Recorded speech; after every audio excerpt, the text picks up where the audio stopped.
D-Lo for boxing. All right, y'all. So I want to touch back on this, this narrative that Errol Spence Jr. was somehow faking an injury to pull out of the Manny Pacquiao fight, a fight that he himself had been chasing for a number of years, and finally got the opportunity to get. It was going to be his biggest payday ever. Going to be his most notable opponent. Biggest opportunity to ascend from one spot on the pantheon of fighters to another, where he can go from being a very popular fighter amongst boxing fans to transcend to being a household name as an athlete, as a celebrity, if you will. Now, Errol Spence Jr. is a true student of the game. I think he knows about different styles and how things break down in the ring and how potential matchups could play out. So with that being said, I'm convinced that Errol Spence Jr. would have an idea that Yordenis Ugas could be a stylistic problem for Manny Pacquiao, and that he would have the skills to potentially beat Manny Pacquiao. Now, with that being said, that hurts Errol Spence Jr. financially, as well as from a notoriety standpoint. If he intentionally stepped out the way, Ugas goes in and beats Pacquiao, it doesn't matter if Errol Spence Jr. and Ugas fought in December and Errol Spence annihilated Yordenis Ugas. And I'm not saying that's going to happen, but if that were to happen, that does not catapult him in the manner in which a win over Manny Pacquiao would have catapulted him.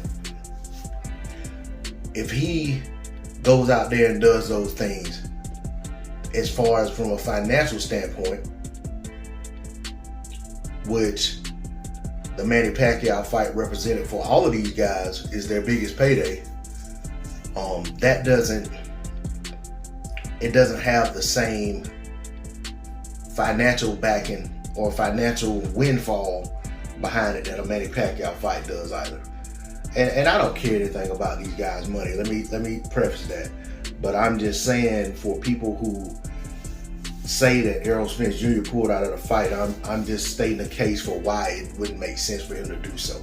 I truly believe Errol Spence Jr. to be injured. I hope his injury heals. I hope he's able to come back and recover him and get back into the sport and resume his career and not miss a beat. I want him to be as good or better than he was when he left. That's my hope for him. Now, in terms of what I just said about a win over Yordenis Ugas, no matter how impressive, does not do the same thing for him that even a split decision win over Manny Pacquiao would have done for him. Just look at Terrence Crawford. Terrence Crawford couldn't get the Manny Pacquiao fight, but he beat the man who beat Manny Pacquiao in Jeff Horn. No matter how dominant his win over Jeff Horn was, it barely moved the needle for boxing fans. Maybe hardcore fans looked at it a certain way, but in terms of just overall general boxing fans, he's like, okay, Terrence Crawford was supposed to beat that guy. It didn't matter that he beat Manny Pacquiao. And especially for just sports fans in general, or people who follow the sport of boxing every now and then, who look for just the big fights and big fighters, they weren't checking for Terrence Crawford versus Jeff Horn, but they would have been checking for Terrence Crawford versus Manny Pacquiao. So I just don't think that there was any reasonable scenario in which it benefited Errol Spence Jr. or would benefit Errol Spence Jr. to intentionally forego his fight with Manny Pacquiao and allow someone else to step in and potentially beat Pacquiao, because it's a sport of boxing. You never know what's going to happen. I mean, ideally, in boxing, ideally you would like for the favorites to win. I mean, I can say I would, but the people who put the the people who put the odds on the fights, or the people who say that this guy's favored to beat that guy, ideally the fights would always play out the way they say they are. But in reality, that's not how it works.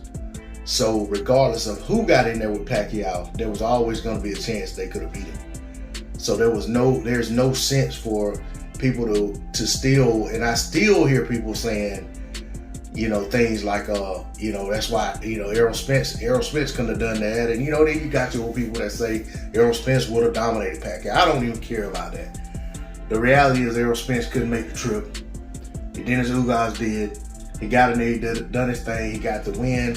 Now Errol Spence is back to the drawing board, trying to get back in the ring and trying to position himself to get a fight, hopefully versus Ugas. But in reality, just to get back in the ring in general is a win for Errol Spence Jr. The sooner he can do it, the better. But at the same time, at the end of the day, his health is more important than just returning to the ring for the sake of returning to the ring. But I just wanted to put that out there, man, because people are still finding ways to, crap on this kid and act like, that he just, somehow ran from Pacquiao, and that, hey, he had more to lose versus Pacquiao than he had to gain, and it was going to stop the Spence train and all this nonsense. And I was like, man, I just don't see it. And you know what I'm saying? Like I said weeks ago, for those who don't believe Errol Spence Jr. has a real legit injury, it didn't matter or doesn't matter what evidence he presents.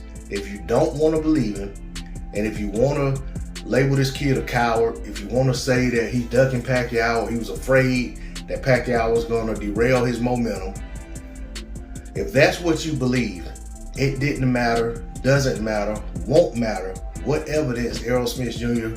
presents to the contrary to say that, yeah, he really is injured, this is what it was, and it really doesn't matter, because you're going to believe what you want to believe. And I'm not here to convince you otherwise. I just want to put my perspective out there. That's all I got on it. D-Lo 404 Boxing. Like, share, comment, subscribe. To the next one. I'm out. Peace.